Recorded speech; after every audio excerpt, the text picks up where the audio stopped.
vez, bom dia, irmãos, os visitantes que chegaram aí durante o início do culto, boas-vindas a esses visitantes, prazer tê-los aqui conosco.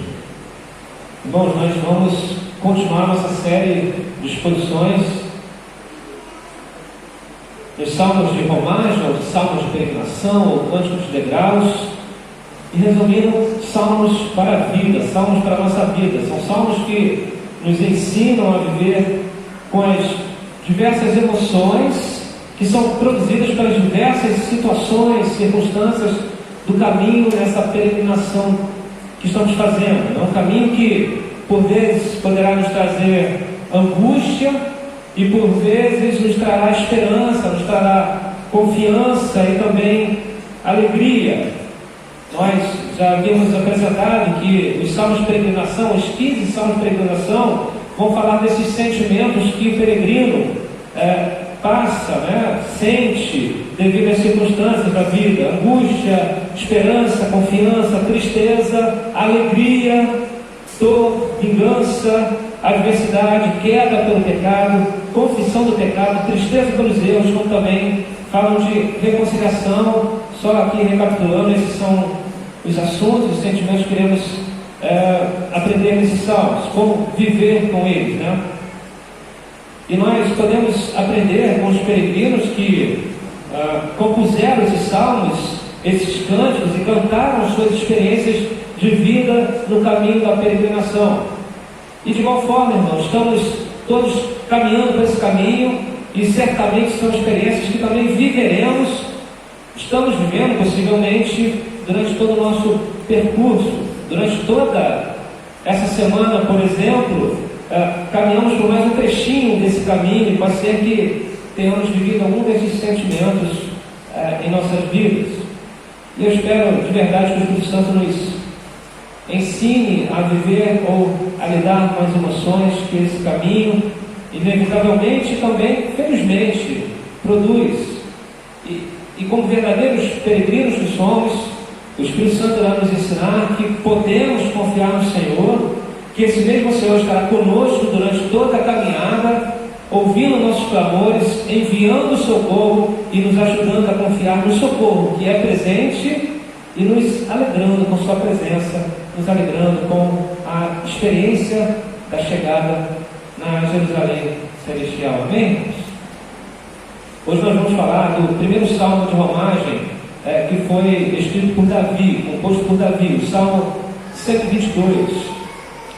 Esse salmo é o terceiro salmo da série que iremos fazer as pessoas esta manhã. Os irmãos irão perceber que esse salmo, ele completa a primeira trilogia dos salmos de romagem. E por que eu estou dizendo isso? Os irmãos vão perceber que esses salmos estão ligados entre si por temática ou pelo contexto dos acontecimentos. Alguns estudiosos dizem que os salmos de romagem, os salmos de peregrinação, estão agrupados ou subdivididos em trilogia. Temos um total de 15 salmos de romagem, ou salmos de peregrinação, e eles estão divididos e conectados entre si de 3 em 3. São 5 trilogias nesse salmo de peregrinação. Eu vou mostrar, pelo menos na primeira trilogia, já que estou no terceiro salmo, como se de fato acontece nesses salmos. Por exemplo, o Salmo 120, o primeiro salmo que expomos aqui. O peregrino angustiado durante sua jornada de peregrinação clama ao Senhor por uma dificuldade que enfrentava no caminho, ou no início do caminho. E o que ele clamou ao Senhor foi para que o livrasse dos que usavam sua língua para difamar o seu caráter, para mentir sobre ele e mentir para ele. O Senhor então atende o seu clamor, não o afastando dessas pessoas, não tirando essas pessoas do seu caminho, mas o ajudando a conviver com essa dificuldade durante a sua jornada. Nessa ocasião, as mais línguas era o problema do peregrino. Porém, qualquer situação de frustração no caminho pode ser a aplicação desse salmo. O salmista estava frustrado e clamou ao Senhor, e o Senhor respondeu. No Salmo 121, o segundo salmo, completando a trilogia, após o clamor do peregrino no primeiro salmo e a resposta do Senhor, ele tem agora a plena convicção que Deus o iria guardar pelo caminho e o sustentar pela jornada da peregrinação. Ele sabe que poderia continuar sua peregrinação, sabendo que o Senhor não permitiria que seus pés vacilassem, conforme está lá no versículo 3 do Salmo 121. E também que ele guardaria a sua saída e a sua entrada em Jerusalém, conforme o versículo 8 desse mesmo Salmo. Com isso, temos o segundo Salmo da trilogia falando da confiança do peregrino no socorro que vem de Deus durante o caminho. E agora no Salmo 122, último Salmo da trilogia, temos finalmente a chegada em Jerusalém. E o que está sendo exposto nesse Salmo é a alegria, o contentamento e a contemplação do peregrino que finalmente chega à tão desejada cidade de Jerusalém para adorar ao Senhor. Percebeu, irmãos, a trilogia desses primeiros salmos? No início da peregrinação, o clamor e a resposta do Senhor. Durante a peregrinação, a certeza do socorro durante o caminho. E por último, a alegria da então chegada, tão desejada chegada em Jerusalém. É o ciclo concreto da peregrinação nesses primeiros salmos. E é sobre essa alegria que queremos tratar hoje nessa manhã. E para que os irmãos já iniciem uma reflexão no que o texto tem para nos ensinar, talvez seja uma excelente oportunidade para fazer uma pergunta, ou pelo menos uma pergunta aos irmãos. Como está o seu coração nessa manhã de domingo? Existe alguma alegria em seu coração nessa manhã? E se existe, o que o seu coração está te conduzindo a fazer nesse exato momento? Eu falei que seria uma pergunta só, eu já fiz ali pelo menos 3, né?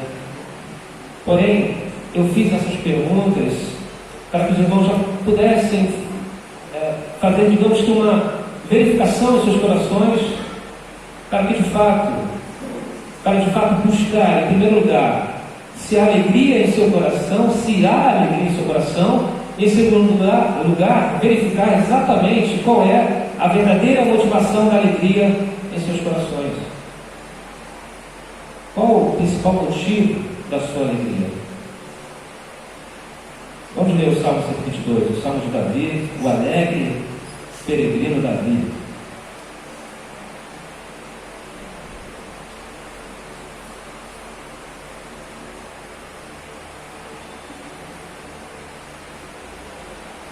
Eu vou ler o texto, irmãos, acompanhem. Alegrei-me quando disseram: vamos à casa do Senhor. Pararam os nossos pés junto às suas portas, ó Jerusalém. Jerusalém, você que está construída como uma cidade bem sólida, ou em outras versões, compacta, para onde sobem as tribos do Senhor, como convém a Israel, para renderem graças ao nome do Senhor. Lá estão os tronos de justiça, os tronos da casa de Davi. Orem pela paz de Jerusalém, que sejam prósperos aqueles que a amam. Reine paz em seu meio e prosperidade nos seus palácios. Por amor dos meus amigos e meus irmãos, eu peço, haja paz em você. Por amor da casa do Senhor, nosso Deus, buscarei o seu bem. Esse certamente, irmãos, é um texto bastante conhecido pelos irmãos. Me arrisco a dizer que, pelo menos, o primeiro versículo, acredito que todos conhecem muito bem. Quem participou de escola dominical conhece até uma musiquinha a respeito desse primeiro versículo. Alegrei-me quando me disseram: vamos à casa do Senhor. Vamos repetir? Alegrei-me quando me disseram: vamos à casa do Senhor. Agora alegre de verdade.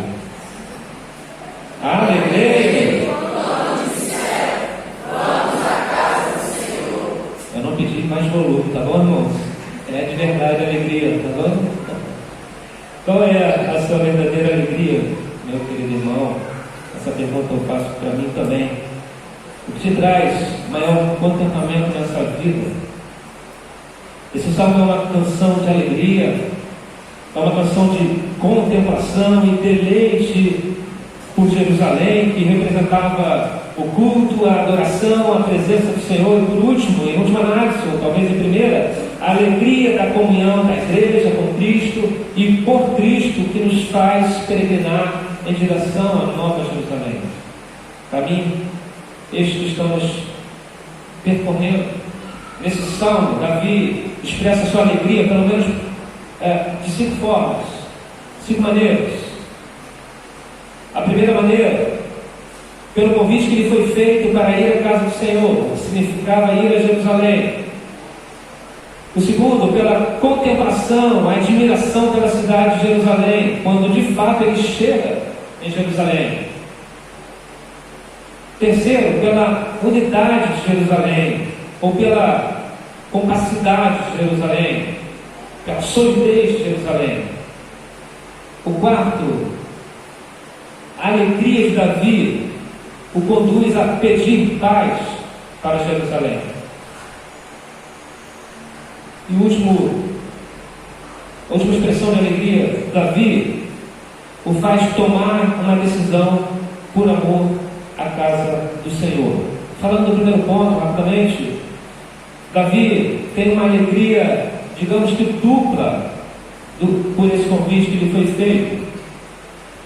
Quando estamos desejosos de fazer uma viagem e conseguimos planejá-la, para quem tem criança em casa, por exemplo, sabe que não existirão dias sequer que essa viagem planejada não seja o assunto de conversa, o assunto da mesa, até que de fato chegue o dia dessa viagem de férias, por exemplo, né? Nós ficamos na expectativa dessa viagem por alguns bons dias de antecedência. Não estou dizendo aqui que a viagem de Davi a Jerusalém se compara em contexto com uma viagem de férias.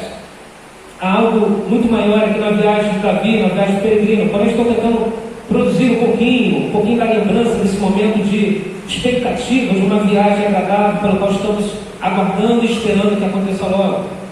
Quando os peregrinos convidam Davi para ir à casa do Senhor, essa expectativa incendeia o coração de Davi, como também aos corações dos peregrinos. E aqui se justifica o primeiro ponto, quando disse que há uma dupla alegria em Davi após o convite. Vejam que no primeiro verso desse salmo, não foi um convite apenas de um peregrino. Davi diz que o seu coração se alegra porque disseram: vamos à casa do Senhor. Não foi alguém que disse vamos à casa do Senhor, e sim algumas pessoas disseram, alguns peregrinos disseram. Isso é bem importante porque não se tratava apenas de um convite, ou dentro de muitos que deveriam convidar, apenas um convidou. Não foi isso que aconteceu. Havia unanimidade nessa expectativa e nessa alegria nos peregrinos de convidar mais um peregrino para a viagem a Jerusalém. Não podemos deixar de considerar aqui que o convite é algo muito importante no processo de edificação mútua entre os peregrinos. Naquela época, e entre os irmãos no tempo atual também. Porém, quem faz esse convite especial a você é o próprio Deus. Você que está aqui nessa manhã foi convidado por Deus a estar aqui. Eu não estou dizendo que não é importante o convite pessoal, muito pelo contrário. Eu tenho a plena certeza de que você individualmente, como todos nós que estamos aqui, em primeira análise, fomos convidados pelo Senhor. Se não fosse assim, irmãos, nenhum de nós estaríamos aqui. Nenhum de nós teríamos a espontaneidade no coração de buscar a Deus com o intuito de rendermos graças a Ele, e Ele mesmo, se Ele mesmo não nos chamasse. De qualquer forma, Deus ainda assim usa seus servos para realizar esse convite. Foi assim com Davi, foi assim com os peregrinos. Então, por que essa alegria dupla existiu em Davi? A história responde um pouco essa pergunta. Jerusalém foi uma cidade conquistada por Davi. Lá em 1 Crônicas, capítulo 11, versículos 4 a 9, e também lá em 2 Samuel, capítulo 5, versículos 6 a 7, eu quero ler o primeiro trecho, 1 Crônicas. Partiu Davi e todo o Israel para Jerusalém, que é Jebus, porque ali estavam os jebuseus que habitavam naquela terra. Disseram os moradores de Jebus a Davi: tu não entrarás aqui. Porém Davi tomou a fortaleza de Sião. Esta é a cidade de Davi, porque disse Davi: qualquer que primeiro ferir os jebuseus será chefe e comandante. Então Joabe, filho de Zeruia, subiu primeiro e foi feito chefe. Assim habitou Davi na fortaleza, pelo que se chamou a cidade de Davi, e foi edificando a cidade em redor, desde Milo, completando o circuito. E Joabe renovou o resto da cidade. Ia Davi crescendo em poder cada vez mais, porque o Senhor dos Exércitos era com ele. Esse é o texto que mostra o motivo pela qual existia uma importância nessa cidade, chamada Jerusalém. Davi conquistou Jerusalém, que antes se chamava Jebus, por ser uma cidade de jebuseus, conforme lemos, e desde então, após a conquista de Davi, ela passa a ser chamada Jerusalém, e também se denominava como a cidade de Davi. Nos tempos de Moisés, Deus havia dito que escolheria apenas um local onde ele seria adorado, seria o centro de toda a adoração dos seus servos. A questão de que Deus escolheria naquele momento apenas um único local seria para que diferenciasse Deus dos demais deuses pagãos, pois existia Deus de tudo quanto era local: Deus do sol, Deus da terra, Deus dos vales, enfim.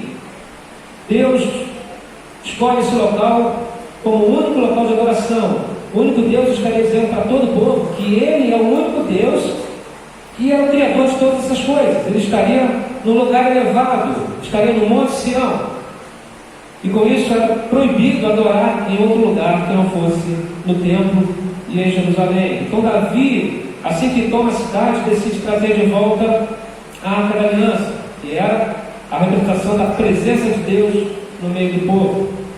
E foi pelo fato da Arca da Aliança ter ido para Jerusalém, para o tabernáculo e posteriormente para o templo, que seria construído por Salomão, pela ordem de Deus, é que Jerusalém passa a ser o centro da adoração a Deus, e também passa a ser o centro civil do povo, porque dali Davi e toda a sua descendência iria governar o povo de Israel. Davi se alegra, talvez da mesma forma que quando levou a arca para Jerusalém, pois ele sabia o que de fato representava esse convite feito a ele e o que representava para aqueles que o estavam convidando: a alegria de estar na presença de Deus e render graças a Ele. Nesse momento da história, havia apenas um único local de adoração, pela revelação parcial do Senhor. Era para onde os peregrinos faziam suas viagens a cada 3 vezes ao ano. Porém, esse único local de adoração era apenas a sombra do único que seria capaz de derrubar esse local de adoração e reconstruí-lo em 3 dias na plenitude dos tempos. O que isso quer dizer? Isso quer dizer que Jesus estava dizendo que Ele é o templo, e que a partir desse 3º dia esse templo seria novamente reconstruído. E por que então somos chamados de templo do Espírito Santo? Não somos um com Cristo?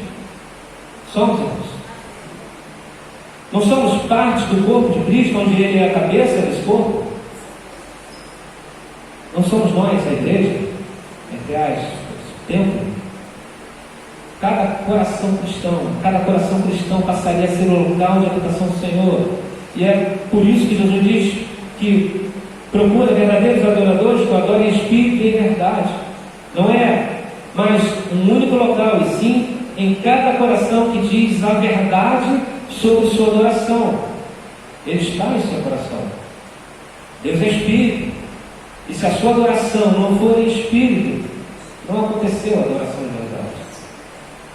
Mas voltando para o templo, lá do Salmo 102, Davi então, diante de todas essas experiências vividas com Jerusalém, com a Arca da Aliança, com o povo de Deus, tem então sua alegria em si mesmo e naqueles que o chamaram para ir a Jerusalém render graças ao Senhor. A dupla alegria de Davi.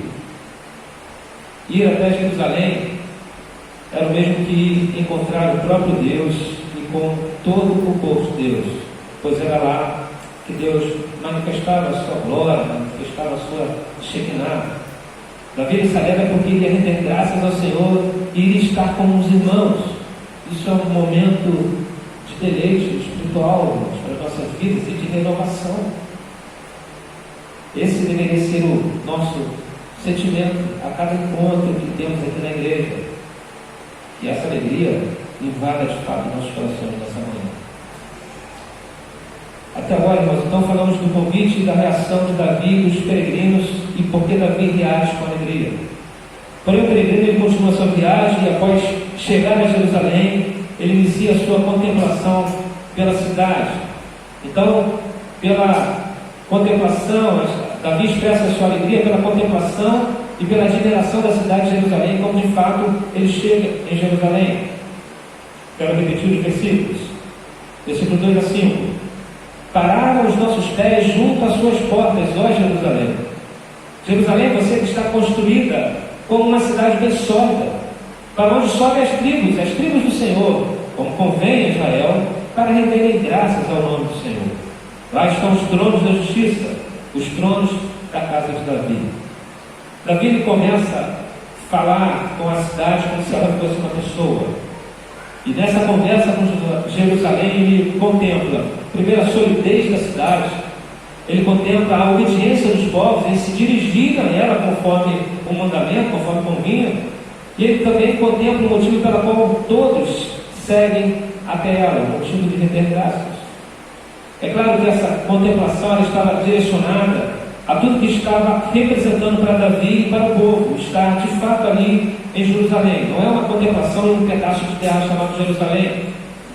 Era a contemplação de estar em festa com os irmãos, diante da presença santa de Deus, que estava assim regionalmente localizada em Jerusalém, porém apontava para algo maior, o amor de Deus em conduzir o seu povo até Ele para a adoração. O amor de Deus está conduzindo o seu povo ainda hoje e continuará conduzindo até a nova Jerusalém. Por enquanto, nós contemplamos a nossa Jerusalém dominical a cada domingo. A igreja é a representação desse momento, ou uma pequena representação desse momento que ainda não é na sua plenitude, mas em proporções podemos sentir o mesmo que Davi sentiu aqui, nesse momento da história. O texto ele está nos ensinando isso, ele está nos levando a ter esse sentimento de alegria e de contemplação e amor pela igreja, pelos irmãos, pela reunião, pela festa, pela ação de graças, pelo perdão dos pecados, pela adoração que é realizada quando nos encontramos.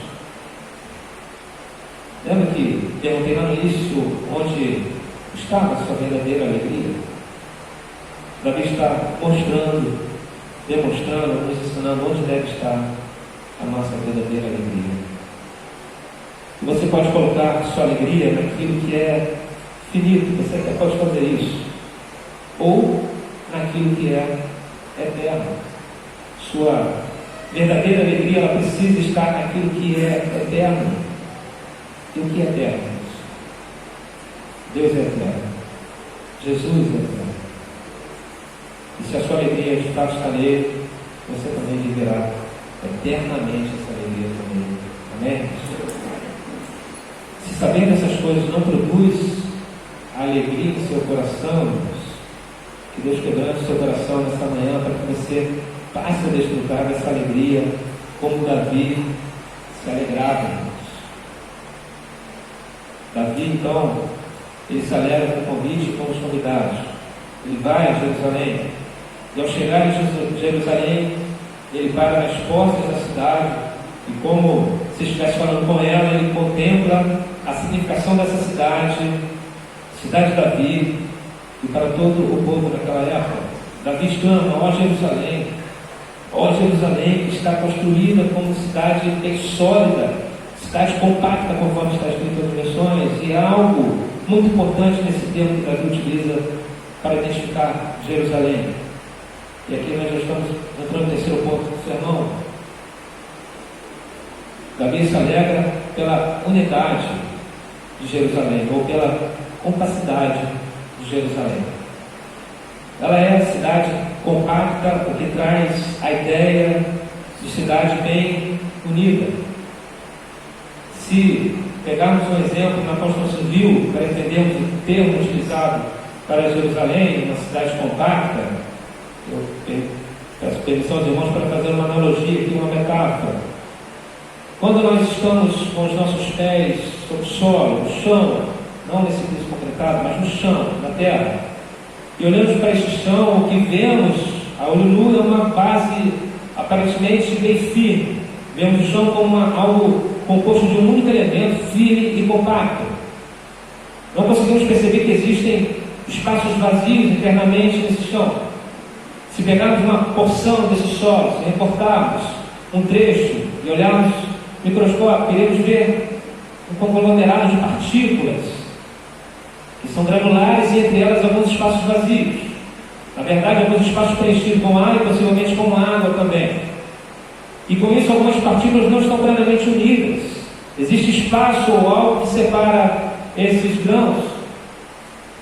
Essa figura ajuda a entender.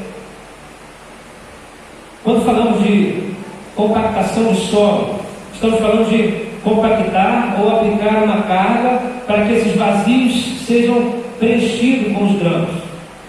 E se eles se ajustam, se acomodam nos vazios pela pressão que é exercida para esse fim, para essa compactação, e assim ganham mais resistência quando esses grãos estão mais juntos, mais unidos. Aquele quadro ali, acho que é o C, não é isso?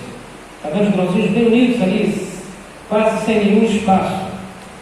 Basicamente, de maneira simples, compactar o solo é retirar o ar ou a água entre os grãos, é retirar aquilo que separa esses grãos, o que evita que uma estrutura construída sobre esse solo venha sofrer com os recalques ou com o afundamento dessa fundação.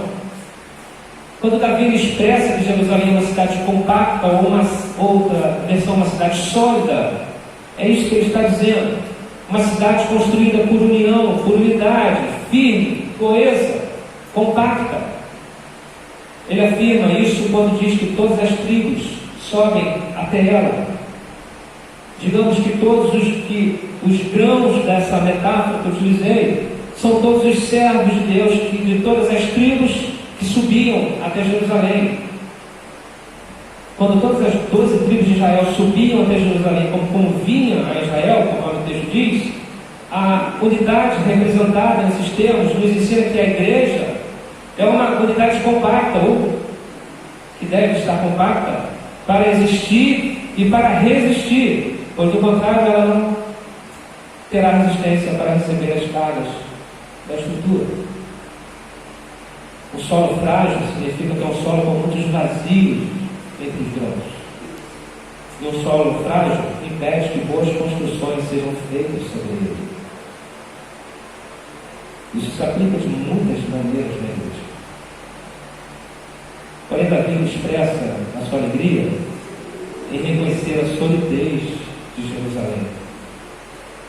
Já fazendo uma aplicação aqui, embora a Jerusalém de hoje ainda possa existir alguns vazios separando esses grãos um pouco, a Jerusalém pela qual nós estamos indo, a nova Jerusalém, é extremamente compacta, firme, sólida, porque lá não haverá pecado que nos distancie um dos outros. Mas existe algo fundamental ainda sendo dito por Davi no versículo 5, no verso 5.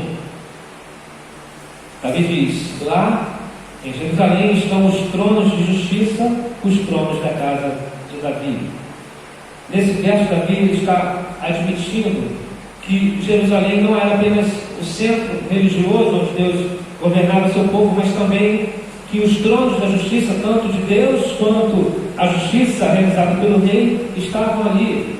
Davi estava dizendo: daqui sai a vontade de Deus e daqui o rei faz justiça. Daqui se decide entre o certo e entre o errado. Davi estava dizendo que de Jerusalém saía toda a decisão da vontade e do julgamento de Deus. Havia decisão religiosa e decisão civil de Israel. Essa situação ela representava os dois ofícios de Jerusalém e apontava para pelo menos dois ofícios de Cristo, que é sacerdote e rei. Continuando falando dos motivos da alegria do peregrino, após o peregrino ter contemplado e admirado a cidade, após chegar e pisar em suas terras, o peregrino então pede aos seus irmãos que orem por essa cidade. Ele pede que orem pela paz de Jerusalém. Todos sabem que Davi era um homem de guerra. A própria Jerusalém, chamada Jebus, foi conquistada por Davi em meio à guerra. Jerusalém era por vezes assediada por inimigos, querendo guerra, querendo saquear Jerusalém.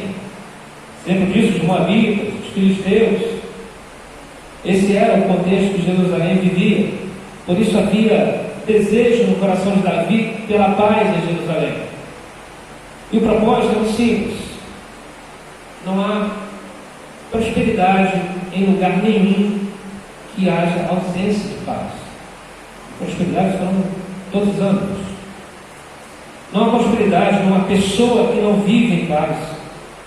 Não há prosperidade em um casamento sem paz. Não há prosperidade numa família sem paz. Não há prosperidade numa sociedade sem paz. Não há prosperidade numa igreja sem paz entre os irmãos. Davi queria que houvesse paz em Jerusalém para que os irmãos de todas as tribos pudessem peregrinar até Jerusalém para cultuar o Senhor. Sem paz não havia culto. Pastor Augusto Podemos, comentando esse texto, ele diz o seguinte: é em paz que o culto a Deus floresce. Agora percebam que Davi faz uma distinção entre pedir a paz para Jerusalém, no contexto da cidade em si, e também pede oração pela paz dentro dos muros de Jerusalém. No verso 6 do Salmo 102, Davi diz: orem pela paz de Jerusalém, que sejam prósperos aqueles que o amam. Aqui também pede oração pela paz no contexto da cidade em si, como falamos. Ele queria que a cidade tivesse paz para que todas as tribos, todos os irmãos, todos os peregrinos pudessem ir até Jerusalém para cultuarem a Deus. Davi queria que as outras cidades estivessem em paz com Jerusalém, ou deixassem Jerusalém em paz. Davi ora pela paz da cidade, que por algumas vezes sofria com os ataques externos. E já no próximo verso, no verso 7, Davi pede que os irmãos orem pela paz, só que agora ele pede pela paz dentro de Jerusalém, dentro de seus muros, em seu meio, nos seus palácios. Verso 7: reine paz em seu meio e prosperidade nos seus palácios. Da mesma forma que Davi não desejava, ou não deseja que Jerusalém vivesse em guerra, ou sob os ataques de outras nações, Davi também não desejava que Jerusalém sofresse pelos ataques internos, conforme já falamos. Ele está dizendo que não deve haver guerras entre os peregrinos, entre os irmãos, entre as tribos. A declaração de Davi foi: haja paz em você, Jerusalém. Isso é mais do que evidente que em meio a guerras é impossível prosperar. É difícil seguir adiante no foco, no propósito pelo qual Jerusalém havia sido conquistada por Davi, onde o tabernáculo estava implantado e a arca, ou a presença de Deus ali, habitava para que todo o povo fosse render adoração ao Senhor. Em meio a guerras internas, isso não acontece. A adoração, a comunhão, a edificação passam a não ser mais o alvo, e sim vencer a discussão, vencer a disputa, vencer a guerra interna e ficar ressentido quando se perde essa guerra. É por esse motivo que o peregrino Davi pede oração pela paz no meio de Jerusalém, pede pela paz entre os irmãos. Que essa seja a minha e a sua oração nessa manhã. Orem pela paz da sua igreja. Davi, ainda no verso 7, pede por prosperidade nos palácios. E prosperidade aqui nesse caso trata-se de riquezas, de bens no palácio. Davi pede pela prosperidade do rei. Se o rei for próspero, todos os súditos, todo o povo também seria próspero. Infelizmente, hoje em dia, esse contexto não está mais sendo aplicado com os nossos governantes. Quanto mais eles têm, mais querem, e é uma prosperidade por meios escusos, e isso não resulta em nenhuma prosperidade para o povo, pelo contrário. Porém, a Bíblia nos ensina a orar por eles, como Davi fez no Salmo.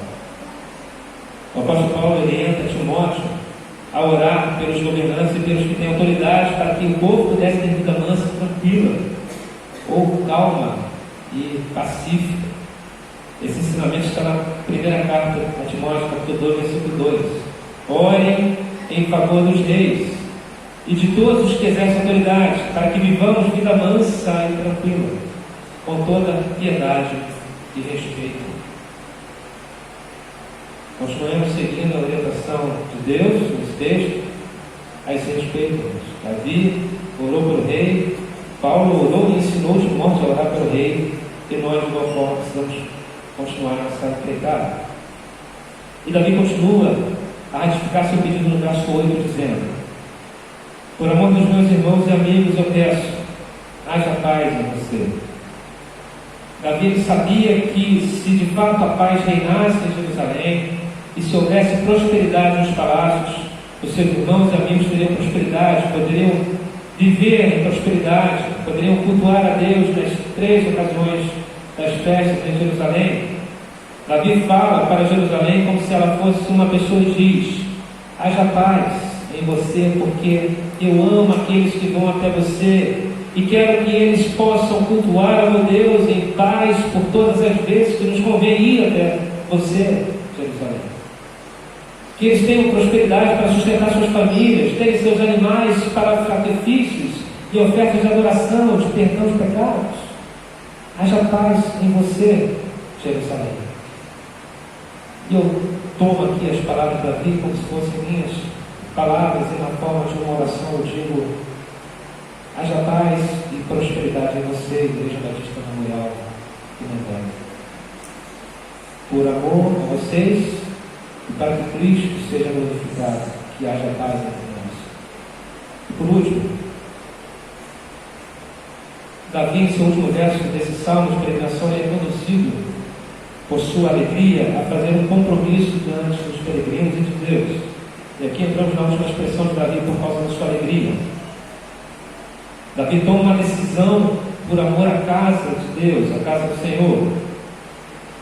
Davi faz sua declaração pessoal para Jerusalém, diante dos peregrinos, que, por amor da casa do Senhor, ele diz que buscaria o bem de Jerusalém. Versículo 9: por amor da casa do Senhor, nosso Deus, buscarei o seu bem. Davi finaliza sua canção com uma responsabilidade pessoal diante de Deus e diante de seus irmãos. Ele termina dizendo que buscaria o bem de Jerusalém. Na verdade, com isso ele leva seus irmãos a perceberem que deveriam ter esse mesmo sentimento e desejo de buscar o bem da cidade, que no contexto seria buscar o bem do tabernáculo, o bem dos irmãos, o bem da comunhão, o bem do culto, o bem da congregação, o bem da igreja. O bem de estar na presença do Senhor. Nos versículos anteriores, ele ora pela paz, pela prosperidade.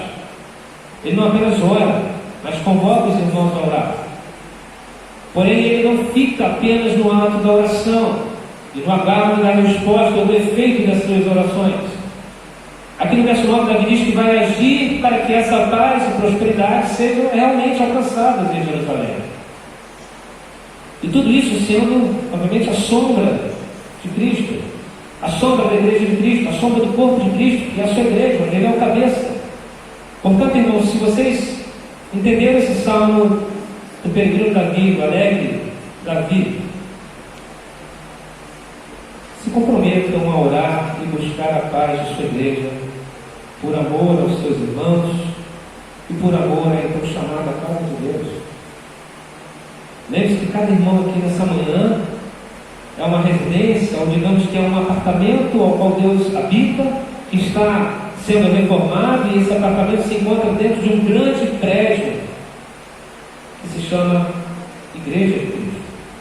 Portanto, sejamos levados a amar a Igreja de Cristo e a buscar o seu bem. Amém? faço algumas aplicações. A primeira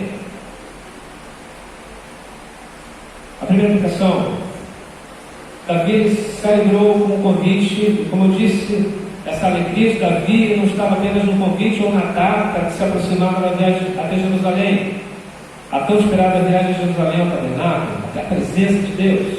Mas Davi se alegrou também porque o povo tinha em seu coração o mesmo desejo e entendimento de que ali era o local para o qual eles deveriam estar, para realizar a adoração ao Senhor e se deleitar na comunhão com os irmãos, nos sacrifícios de perdão, nos sacrifícios de ofertas.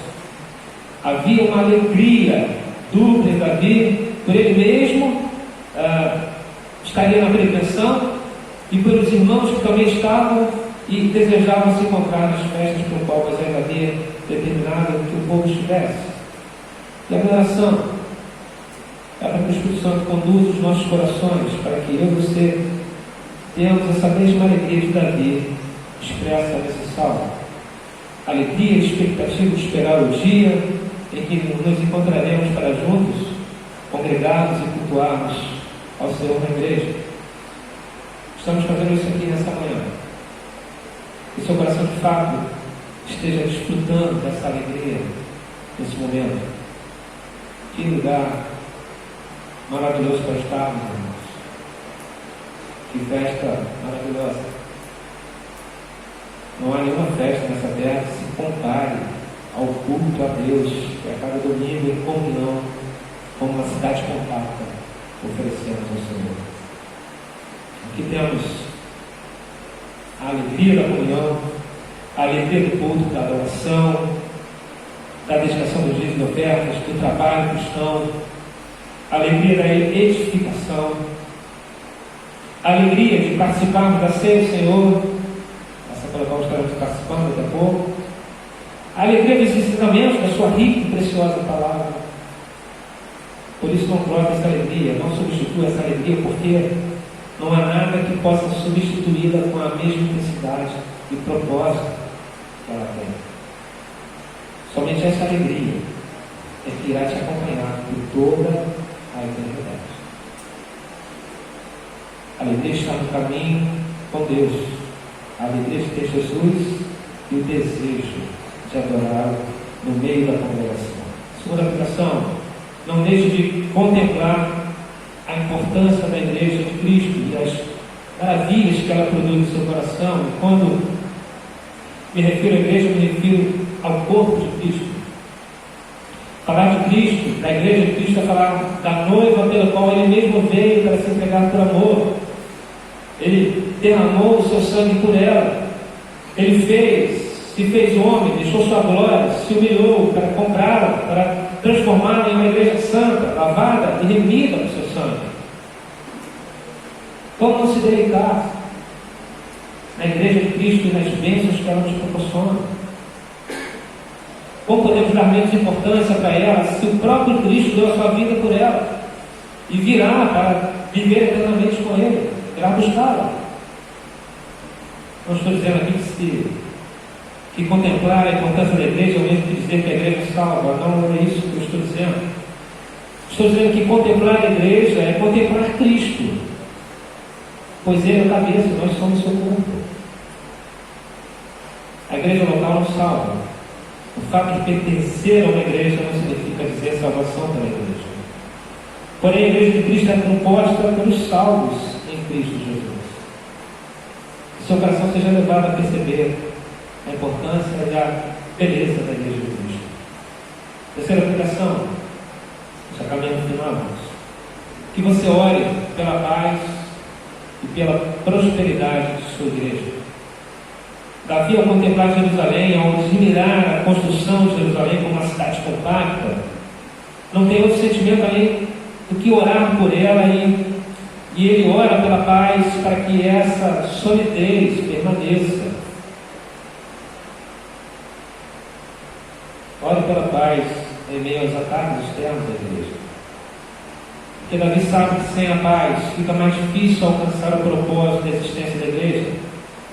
Ela passa por momentos de pouca força no serviço cristão pela falta de paz, pela falta de comunhão, e isso abala o crescimento dessa cidade chamada igreja.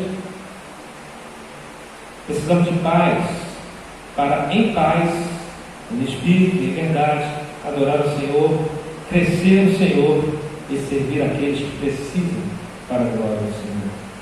Ore pela prosperidade da sua igreja, para que possamos contribuir ainda mais com missões, para que possamos auxiliar os irmãos que porventura precisam de auxílio durante o trecho da caminhada de peregrinação.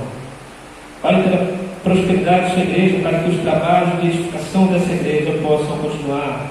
Ore sem cessar por sua igreja e faça como Davi. Não apenas ore por sua igreja, mas estabeleça ações para contribuir com essa paz, por amor de todos nós, por amor a Deus, por amor ao noivo de Cristo. E última aplicação da pergunta. Tudo que Davi viveu em sua época, como a igreja, com o perdão, com a alegria, a expectativa, a contemplação, o deleite e o amor por Jerusalém, no contexto do tabernáculo, presença de Deus, e comunhando com os outros peregrinos, foi apenas a sombra da revelação maior e plena de Deus. Cristo é essa revelação. Cristo, como já disse, ele destruiu o templo feito por mãos humanas, pela qual Deus não mais habitava, e ao terceiro dia reconstruiu um novo e eterno templo chamado Jesus, ressuscitado. Cristo veio ao mundo para salvar a sua igreja e voltou e está ao lado do Pai, aguardando a voz dele para buscar a sua igreja, para que esta possa viver eternamente ao seu lado. Nós ainda estamos em peregrinação a tão desejada Nova Jerusalém. Já recebemos o convite e já temos a certeza de que Ele estará conosco para nos socorrer durante o caminho.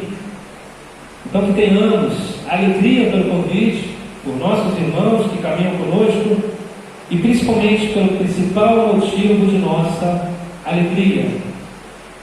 Em uma só voz, irmãos, qual é o nosso principal motivo da nossa alegria? Sem medo, irmãos. Jesus é o principal motivo da nossa alegria. Que haja em nosso coração, como principal fonte de alegria, a comunhão com Deus, o deleite na obra realizada por Cristo, que nos salvou e nos aproximou de Deus, e também haja em nosso coração a alegria e expectativa da chegada ao final da nossa jornada até a Nova Jerusalém, em comunhão com os nossos irmãos. Amém, irmãos? Eu termino com esse texto, eu só vou ler uma parte de Hebreus 10. Cuidemos também de nos animar uns aos outros no amor e na prática de boas obras. Amém, irmãos? Fique de pé.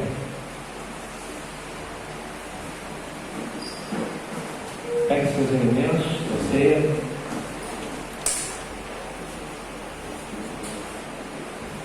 Estejam preparando, abrindo.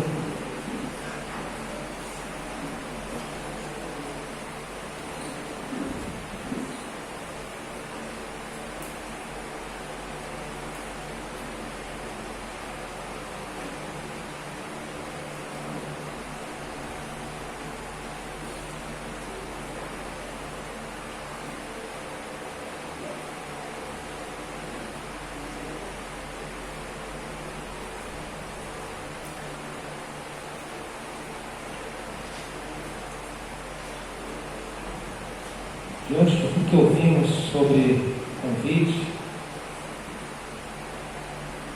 sobre a chegada a Jerusalém, sobre o socorro bem presente durante a caminhada, você que já foi convidado por Cristo a fazer parte do corpo de Cristo.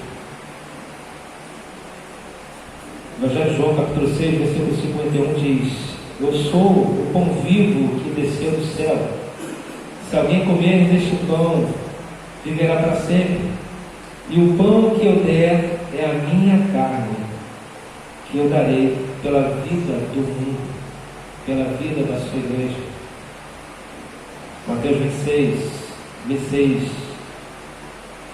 E quando comiam, Jesus tomou o pão, e abençoando, partiu, e o deu aos seus discípulos e disse: Tomai, comei, isto é o meu corpo, em memória dele e na presença dele, como no nosso pão.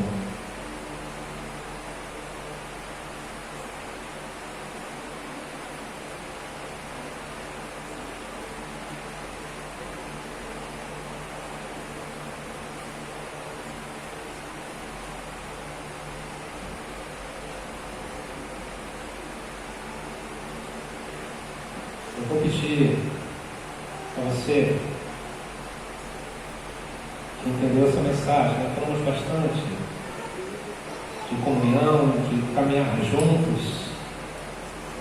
Eu vou pedir que você troque o seu cálice com o seu irmão.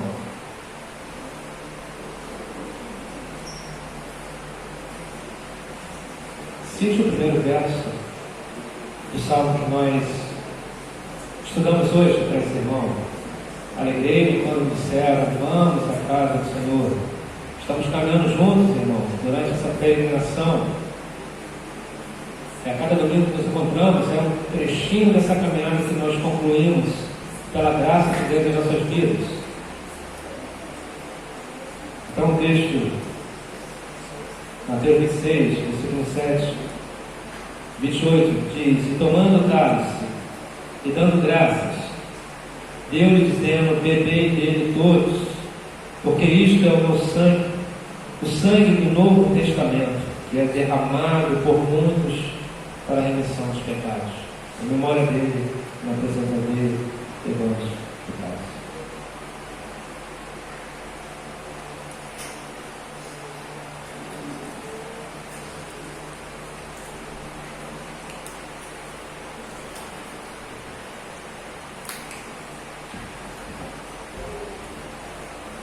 Querido Deus e amado e bendito Pai, nós te damos graças com os nossos corações verdadeiramente alegres, porque essa alegria vem do Senhor, que fez os céus e a terra, Senhor Todo-Poderoso, que está conosco, que está entre nós, que habita em nossos corações.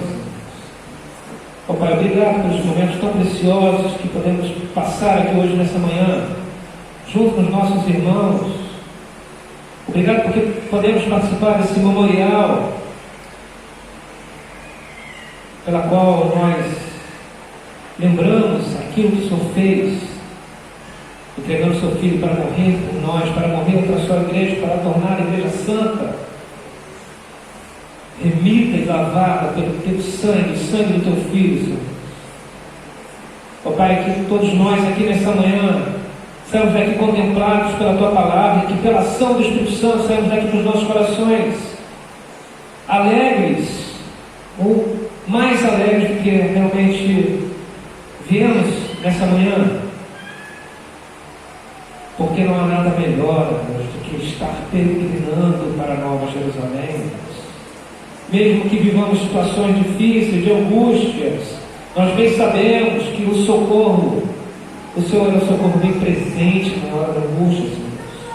E que o Senhor está conosco durante toda essa caminhada, nos sustentando, talvez não livrando de todos os momentos difíceis, mas caminhando conosco, nos fazendo suportar as dificuldades desse caminho. Mas a chegada é gloriosa.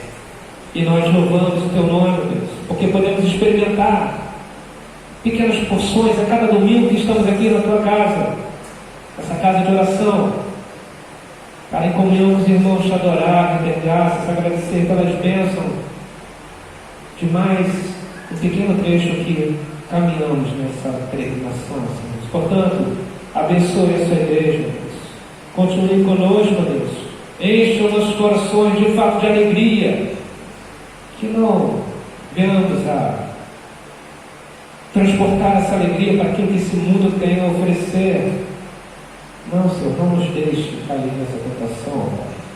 Mas que de fato tenhamos a verdadeira alegria da comunhão contigo, da comunhão com os irmãos, dos momentos que estamos juntos para te adorar e bendizer o teu santo e excelso nome, mesmo sendo pecadores que somos. A tua misericórdia, a tua bondade tem nos acompanhado, Senhor. A Deus, essa é a nossa oração é a oração do teu povo nesta manhã. E que a graça do nosso Senhor e Salvador Jesus Cristo, o amor de Deus, o nosso Pai, e a comunhão do Santo Espírito de Deus, que enche o nosso coração de alegria, seja com cada um que nesta manhã e com todo o povo de Deus espalhado sobre a face da terra. Amém e amém.